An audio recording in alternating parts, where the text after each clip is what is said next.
Today, we are going to make Korean spicy stuffed chili pepper kimchi. In this recipe for Korean stuffed chili pepper kimchi, or known as gochu sobagi, each ingredient plays a crucial role in creating the distinctive flavors and textures of this traditional dish. Fresh green chili peppers.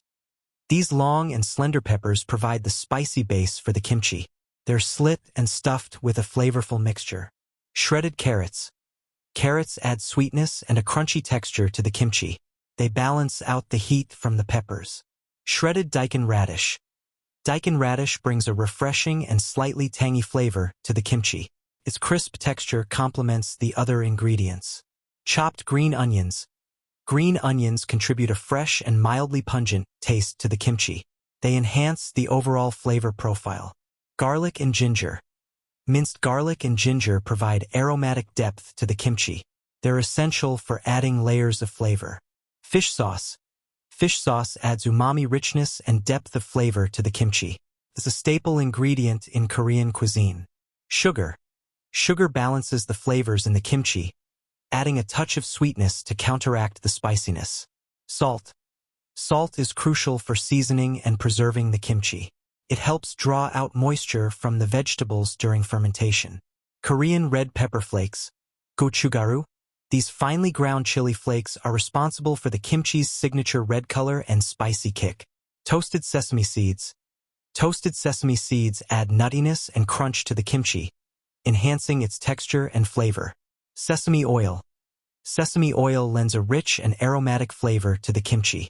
It's used for sautéing the ingredients and adds a final touch of depth. Step 1.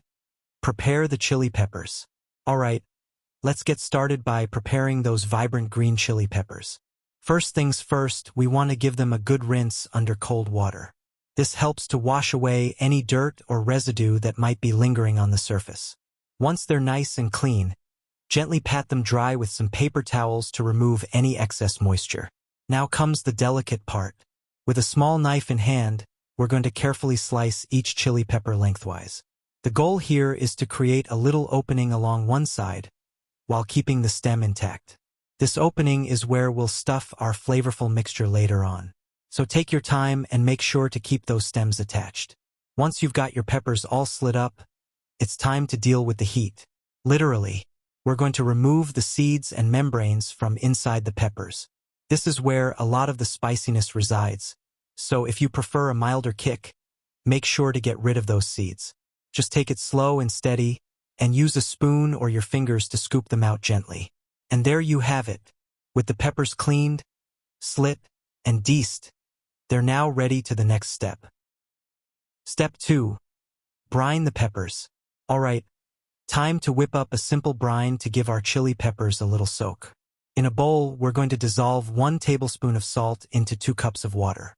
This salty solution is what we call a brine, and it's going to help us in a couple of ways. Now that our brine is ready to go, it's time to give our prepared chili peppers a nice little bath. We'll carefully submerge them into the brine, making sure they're fully covered. Then we'll let them soak for about 1 to 2 hours. So why are we doing this? Well, soaking the peppers in the brine serves a couple of purposes. Firstly, it helps to reduce the spiciness of the peppers. The salt in the brine helps to draw out some of the heat, leaving us with a milder flavor. Secondly, this soaking process prepares the peppers for stuffing. It softens them up a bit, making them easier to work with when we fill them with our delicious mixture later on. Step 3. Make the stuffing. Now it's time to create the flavorful stuffing that will fill our prepared chili peppers. In a mixing bowl, we're going to bring together a variety of ingredients to form a delicious mixture. We'll start by adding shredded carrots, which provide a touch of sweetness and a satisfying crunch. Next, we'll add shredded daikon radish, known for its refreshing and slightly tangy flavor. Chopped green onions come next, bringing a fresh and mildly pungent taste to the mix. Then we'll add minced garlic and ginger for their aromatic depth, enhancing the overall flavor profile. Fish sauce adds a savory umami richness, while sugar balances out the flavors with a hint of sweetness. For seasoning, we'll sprinkle in some salt to enhance the flavors further. Korean red pepper flakes, also known as gochugaru, bring heat and vibrant color to our stuffing. Toasted sesame seeds add nuttiness and crunch, and sesame oil lends a rich and aromatic flavor. Once all the ingredients are in the bowl, it's time to mix everything together until well combined. This ensures that every bite is packed with a harmonious blend of flavors and textures. Don't forget to taste the mixture and adjust the seasoning if needed, ensuring it's just right before we stuff our peppers. Step 4. Stuff the peppers. Now that our flavorful stuffing is ready, it's time to fill our prepared chili peppers with this delicious mixture. Grab a small spoon or use your fingers, whichever you find more comfortable, and let's get stuffing. Carefully take each chili pepper and start filling it with the vegetable mixture. Press gently as you go to ensure that each pepper is completely filled. We want to make sure that every bite bursts with flavor. Once all the peppers are stuffed to perfection, it's time to pack them away for fermentation. Grab a clean and sterilized jar. Make sure it's nice and clean to prevent any unwanted bacteria, and start arranging the stuffed peppers inside. Here's a tip: pack those peppers tightly. We want to avoid any air pockets or gaps between the peppers, as this can lead to uneven fermentation. So press them down firmly as you arrange them in the jar to ensure they stay put. Packing them tightly not only helps with fermentation but also prevents the peppers from floating to the top, which can cause them to become exposed to air and spoil. So let's snugly nestle those stuffed peppers into the jar, ready to transform into delicious stuffed pepper kimchi. With our peppers all snug in their jar, it's time to move on to the next step and kickstart the fermentation process. Step 5. Ferment the kimchi. We've done all the hard work, and now it's time to let nature take its course and work its magic on our kimchi.